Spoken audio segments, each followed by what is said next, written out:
गाड़ी नहीं दे रहे हैं, इनको वहाँ वर्कशॉप में खड़ा रखते हैं। हमने फिर इंटरवीन किया।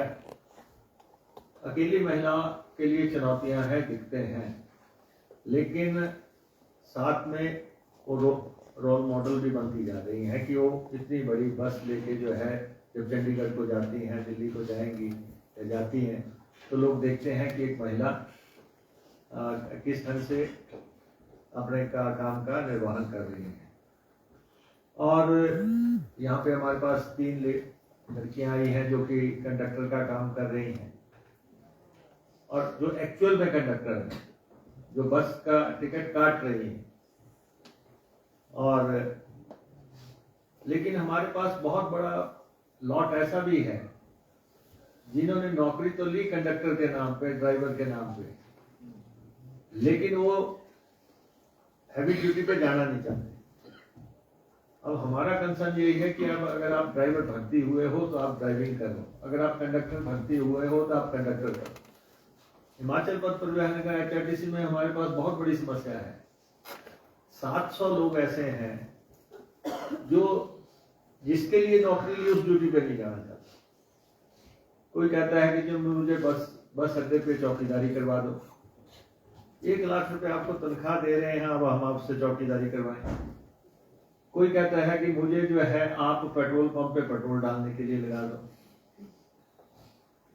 आपको 1 लाख रुपए तनख्वाह मिल रही है। कोई कह रहा है कि जी मुझे जो है आप चेकिंग पे लगा दो, कोई कह रहा है मुझे क्लर्क पे लगा दो। अगर 700 लोग ये कहेंगे कि जी हमें वो ड्यूटी नहीं करनी जिस पे हम नौकरी लगे, तो ये बहुत दिक्कत की बात हो जाती है। We are living in a political setup. रोज राजनेताओं का दबाव आता है कि नहीं, इसको तो यहीं पे रखो, ये तो मेरे लिए पॉलिटिकली बहुत नेसेसिटी है। और दूसरी तरफ हम इतनी बड़ी ऑर्गेनाइजेशन चला रहे हैं, जब हम 3200 बसें चला रहे हैं, हमें ड्राइवर भी चाहिए, हमें कंडक्टर भी चाहिए। तो मुझे तो लगता है कि आने वाले समय में हमें लोगों से हल्फनामे लेने पड़ेंगे कि आप जिस सेवा के लिए बने हैं उसी के लिए काम करेंगे।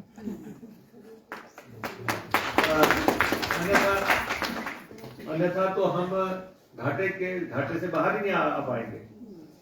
हमें प्राइवेट लोगों के साथ हमारी प्रतिस्पर्धा है। उनका ड्राइवर 15,000 का, हमारा ड्राइवर की तनख्वाह अलग है। उनका कंडक्टर जो है 10,000 का, हमारा कंडक्टर की तनख्वाह आप देखो, फिर हमने भत्ते भी देने हैं, हमने पेंशन भी देनी है। तो लेकिन वर्क कल्चर तो हमें एस्टेब्लिश करना पड़ेगा, अनुशासन तो हमें कायम करना पड़ेगा। तो कोशिश कर रहे हैं हम। पहली दफा ये हुआ कि अभी हम HRTC में पिछले 3 महीने से 1 तारीख को तनख्वाह दे पा रहे हैं। हमने कोशिश की, लगातार जद्दोजहद की। हम कहते हैं कि अगर जिसने काम किया है, सरकार का काम किया है, हम उनको 1 तारीख को जो है तनख्वाह दे पाए। तो प्रयास हमारा है, रोज हम सुधारवादी कदम उठा रहे हैं। और ट्रांसपोर्ट में बहुत प्रभावशाली तरीके से हमारी चर्चाएं हो रही हैं लगातार। और प्रदेश में ट्रांसपोर्ट का बहुत बड़ा नेटवर्क है। और लोग तो, अब कल मैं देख रहा था कि एक हड़ताल हो गई कि टैक्सी वालों ने हड़ताल कर दी कि हमारा टैक्स 6 गुना बढ़ा दिया। ना मुकेश अग्निहोत्री को पता, ना डायरेक्टर को पता, ना किसी को पता। अफवाह पे ही आंदोलन कर गए कि किसी ने कहा होगा, किसी ने सूचना दी होगी। अब फर्क सिर्फ ये है कि एक नोटिफिकेशन होती है कि हिमाचल प्रदेश सरकार मैक्सिमम टैक्स कितना लगा सकती है, अधिकृत कितने के लिए है। और एक दूसरी नोटिफिकेशन ये होती है कि हिमाचल प्रदेश सरकार ने कितना टैक्स लगाया है। और इसी पे जो है उन्होंने ये तो देखा नहीं कि हिमाचल प्रदेश सरकार ने कितना टैक्स लगाया हुआ है, और जो मैक्सिमम टैक्स कितना लगा सकते हैं उस नोटिफिकेशन को लेके जो है। और मैं अपने पत्रकार बंधुओं से भी कहना चाहूंगा, पत्रकारिता हमने भी की, नोटिफिकेशन पढ़ने की आदत डाली है। अधिसूचनाएं पढ़ो। अब आपने इतनी बड़ी खबर लगा दी, 4 कॉलम, लोग सड़कों पे उतर आए। और ये तो समय बदला हुआ है कि आजकल इतने ज़्यादा अखबारें हो गई, इतने ज़्यादा मीडिया हो गए, इतने ज़्यादा चैनल्स हो गए कि कोई नोटिस नहीं कर रहा है। अन्यथा जिस समय हमने पत्रकारिता की, उसमें पत्रकार की जो रिगार्ड होता था, रिस्पेक्ट होती थी, सम्मान जो होता था, वो इसीलिए था कि सामने वाले का पक्ष साथ में लेके जो है खबर चलती थी। डायरेक्टर ट्रांसपोर्ट से ही पूछ लिया जाता उसी दिन की क्या आपने कोई टैक्स बढ़ाया है। तो लेकिन समय बदल चुका है। और यहाँ पे जिन लड़कियों ने अपना एक्सपीरियंस बताया ड्राइविंग को लेके, कमर्शियल, और जैसे इसने कहा कि हमारे घर में डेथ हो गई और उसके बाद अपने परिवार को पालने के लिए हमने ड्राइविंग की, और ये जज्बा जो है हम सब में होना चाहिए। अपना परिवार को पालना है, कोई काम छोटा बड़ा नहीं है। और अगर आपने टैक्सीज को चलाया या ई रिक्शास को आप चला रही हैं, या दूसरे वाहन को आप चला रही हैं, ट्रक चला रही हैं, तो हम सबके लिए ये मार्गदर्शन है, दूसरे लोगों के लिए भी कि आने वाले समय में आप वो लोग भी सामने आए। अभी हम ई टैक्सीज के परमिट देने जा रहे हैं और 500 परमिट हमने देने हैं, जिनकी गाड़ियाँ जो गाड़ियाँ खरीदेंगे सरकार उनको 50% सब्सिडी देगी गाड़ी खरीद पे। उसके बाद उनकी गाड़ी लगातार 4 साल तक सरकार के किसी अधिकारी के साथ अटैच रहेगी।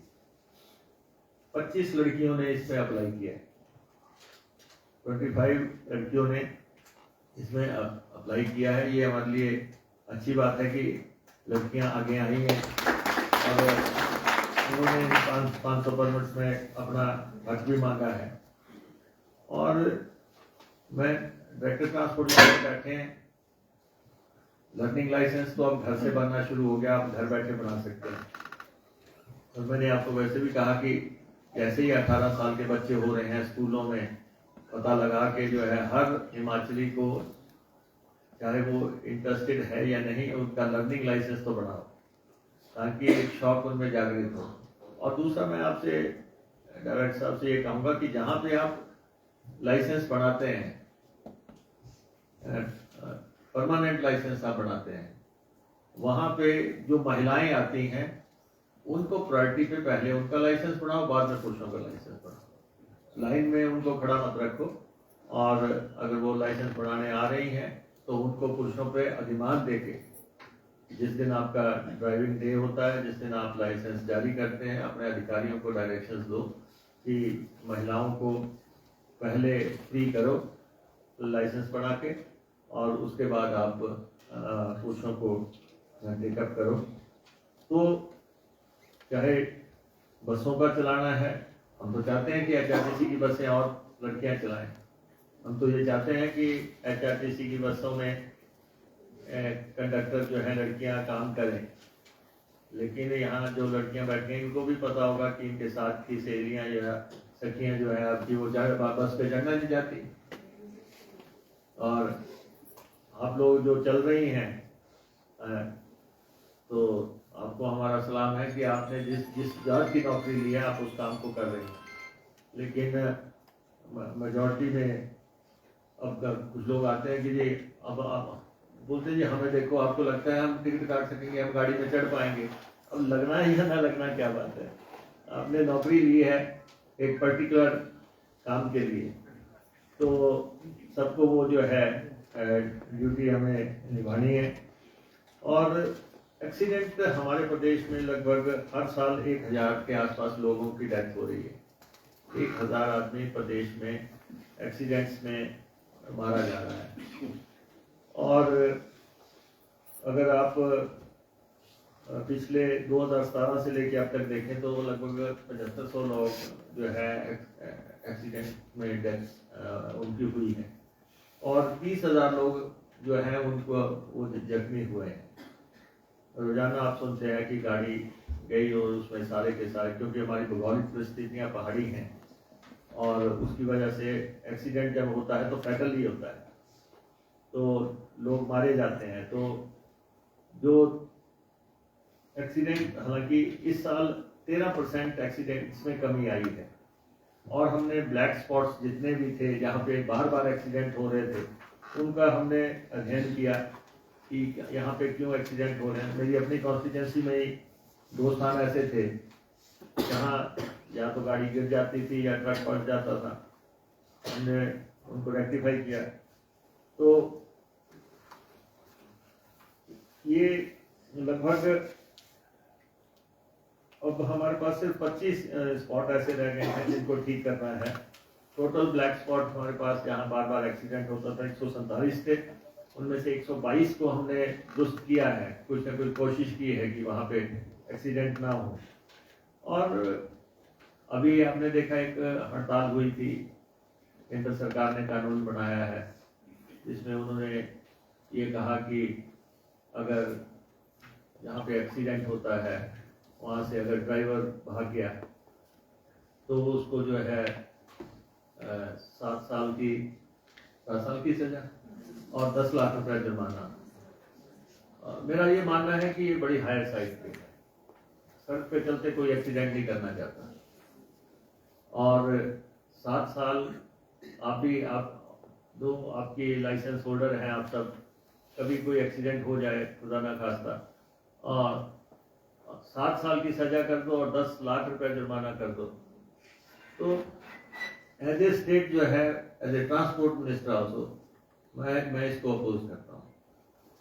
ठीक है, क्योंकि कई दफा ऐसी परिस्थितियां भी बन जाती हैं ड्राइवर के लिए कि जो लोग, आक्रामक लोग जो होते हैं वो तो जो है मौके पे ही जो है मार पिटाई शुरू कर देते हैं, तो उसको दाएं बाएं होना पड़ जाता है। लेकिन ये भी नहीं है कि आप जो है 7 लाख का जुर्माना कर दो, 7 साल की कैद कर दो और इतना भारी भरकम जुर्माना कर दो। तो हम तो इसको अपोज करते हैं, केंद्र सरकार को इसको वापस लेना चाहिए और ऐसा कानून में ऐसा प्रावधान होना चाहिए ताकि जो लोगों की रीच के अंदर भी हो। अन्यथा हम जहां महिलाओं को कह रहे हैं कि गाड़ियां चलाओ, वहां साथ में ये खौफ भी खड़ा रहेगा कि जरा सी लग गई, कहीं लग गई जाके तो हमारा। और तो इसलिए हाल ही में हड़ताल भी हुई थी, लेकिन हमने उसको स्टेट के नाते अपोज भी हम कर रहे हैं कि इसमें बदलाव होने चाहिए। और हमारे प्रदेश में लगभग 25 लाख के आसपास गाड़ियां हैं। अगर स्टेट की आप सारी पॉपुलेशन को देखें कि तो आपको लगता है हर तीसरे आदमी के पास हिमाचल प्रदेश में गाड़ी है। और लाइसेंसिंग भी आसान कर रहे हैं। अब तो हमने ये भी कहा है कि इंटरनेशनल लाइसेंस तक जो है बनाए जाएं।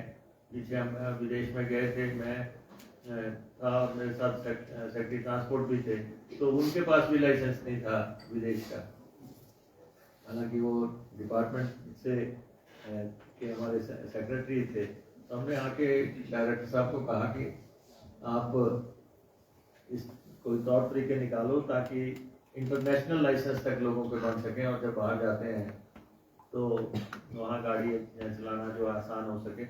तो वो सब कदम हम उठा रहे हैं। अब सरकारी गाड़ियाँ तो 15 साल की जो हो गई हैं उनको तो सड़क से उतार दिया गया है, प्राइवेट में छूट है, लेकिन सरकारी गाड़ियाँ अभी हटा दी गई हैं। आने वाले समय में कोशिश ये हो रही है कि जो गाड़ियों को स्क्रैप करने की यूनिट्स जो हैं, जहाँ पे गाड़ी आपकी 15 साल हो गई, आपको लगता है कि अब ये आगे नहीं चलनी है, तो उसको स्क्रैप करने की फैसिलिटी हम कायम कर रहे हैं और प्लान्स हम लगाने जा रहे हैं। विदेशों में या देश के दूसरे राज्यों में ऐसी प्रावधान है। और आने वाले समय में गाड़ियां की जो पासिंग है वो आपको एमपीआई नहीं करेगा, वो आपकी गाड़ी ऑटोमेटिक जो टेस्टिंग सेंटर है उसमें जाएगी और इस साल अक्टूबर तक हम कायम कर देंगे वो फैसिलिटी। गाड़ी उसके अंदर जाएगी और अगर 2-3 दफा तक आपको छूट रहेगी कि उसमें कोई फॉल्ट है, वो खुद ही गाड़ी देख लेगी कि आपकी लाइट, वो टेस्टिंग फैसिलिटी आपको खुद ही बता देगी कि आपकी लाइटें ठीक है कि नहीं, गेट ठीक है कि नहीं, ब्रेकें ठीक है कि नहीं, चैसी ठीक है कि नहीं, वो सारे चेकिंग कर लेगी। लेकिन ऑटोमेटिकली आपका उसका पता लग जाएगा अगर, और उसके बाद अगर आपकी गाड़ी में लगातार फॉल्ट आते हैं तो वो रिकमेंडेशन आ जाएगी कि इसको स्क्रैप में डाल दो, तो ये चलाने के योग्य नहीं है। और दूसरे हमारे जो हमने हमारे जो ट्रांसपोर्ट के आरटीओज हैं उनसे हटके एआरटीओज को भी पावर दे दी है कि वो भी अब चलान कर सकते हैं। पुलिस में भी हमने हेड कांस्टेबल को पावर दे दी है कि वो भी अब चलान कर सकते हैं। नहीं तो गाड़ी रोक के खड़े हो जाते थे, फिर चलान कराने के लिए कोई ऑफिसर भी ढूंढते थे कि उसको ढूंढ के लाएं। तो अब हमने एआरटीओज को और हेड कांस्टेबल्स को भी पावर दी है और हम जगह जगह फैसिलिटीज क्रिएट कर रहे हैं। जब गाड़ी आपकी निकलेगी उस फैसिलिटी से तो उसमें साफ पता लग जाएगा कि आपके पास इसकी जो है आपका लाइसेंस है कि नहीं, इसका ड्राइवर कौन है, कौन चला रहा है इसको, इसकी आरसी है कि नहीं, इसकी पॉल्यूशन का सर्टिफिकेट है कि नहीं, और आने वाले समय में उसका चलान खुद ही घर पे आ जाएगा। गाड़ी का सारा जो जिसको कहते हैं हॉरोस्कोप या कुंडली, वो आपकी गाड़ी निकलते ही जो सारी हमारे पास आ जाएगी कि आप किस ढंग से गाड़ी लेके गए हैं, आपके पास किस चीज़ की कमी है, वो ऑटोमेटिकली हमारे पास आ जाएगा। तो फैसिलिटीज क्रिएट कर रहे हैं, जैसे जैसे देश दुनिया आगे बढ़ रहा है हम भी उसको मैच करने की कोशिश कर रहे हैं। लेकिन आप लोग महिलाओं ने, जैसे यहाँ पे कहा जा रहा था कि वो फ्लाइट्स लेके जा रही हैं लड़कियाँ और फॉरेन तक फ्लाइट्स लेके जा रही हैं, और हमें यहाँ पे अभी तक भी जागरूकता अभियान चलाने पड़ रहे हैं। मुझे लगता है कि आप जो आज 40-50 लेडीज आई हैं, ऑफिसर्स भी हैं हमारी, वो भी चला रही, कर्मचारी हैं वो भी चला रही हैं, और सब लोग जो गाड़ी चला रहे हैं वो दूसरों को भी प्रेरित आप लोग करेंगे। मेरे घर में तो 2 लोग हैं, मैंने दोनों को स्पष्ट तौर पे कह रखा कि कम से कम मैं आपका ड्राइवर नहीं हूँ, आपको अपनी गाड़ी चलानी है, मैडम भी खुद चलाए, बेटी भी खुद चलाए, और ख़ास तौर पे अपनी गाड़ी चलाएं, प्राइवेट गाड़ी चलाएं और अपने गंतव्य स्थलों पे जाएं, चाहे इनको यूनिवर्सिटी जाना है, चाहे उनको यूनिवर्सिटी जाना है। तो लेकिन आत्मनिर्भरता, कुछ लेडीज ने बताया कि कितना उसमें खुशी आती है, कितना सुकून आता है, आप लोगों ने बताया। और जो कमर्शियल चला रहे हैं वो, उनको जो भी सहयोग ट्रांसपोर्ट डिपार्टमेंट से चाहिए हमें आप बताएं, हम आपके साथ हैं। और ऐसी कार्यशाला हिमाचल प्रदेश में अभी नहीं हुई और देश में भी बहुत कम हुई होगी। अपने ट्रांसपोर्ट डिपार्टमेंट ने पहल की, कुछ बातें सामने आएंगी, कुछ एक्सपीरियंसेस इन्होंने शेयर किए हैं। ये एक्सपीरियंस जो है बड़े लॉन्ग वे में जाएंगे हिमाचल प्रदेश में आगे नीतियां बनाने में, कार्यक्रम बनाने में। अभी हमने पुलिस में कर दिया है कि महिलाओं के लिए पोस्टें आरक्षित कर दी कि पुलिस में महिलाएं कैसे आएंगी, महिला बटालियन कैसे बनेगी, महिला थाने कैसे काम करेंगे। ऐसे ही हम चाहते हैं कि आगे ड्राइवर्स भर्ती होनी है हमारे HRTC में, उसमें भी हम कोशिश करेंगे महिलाएं एक मात्रा में आए ताकि सड़कों पे कुछ लड़कियां गाड़ियां चलाते नजर आए। कंडक्टर्स भी अभी भर्ती हो रही है, उसमें भी लड़कियां आए और हर फील्ड में लड़कियां आगे बढ़ें। और आज की कार्यशाला से मुझे लगता है कि अच्छे संकेत जाएंगे। और एक बार फिर से मैं ट्रांसपोर्ट डिपार्टमेंट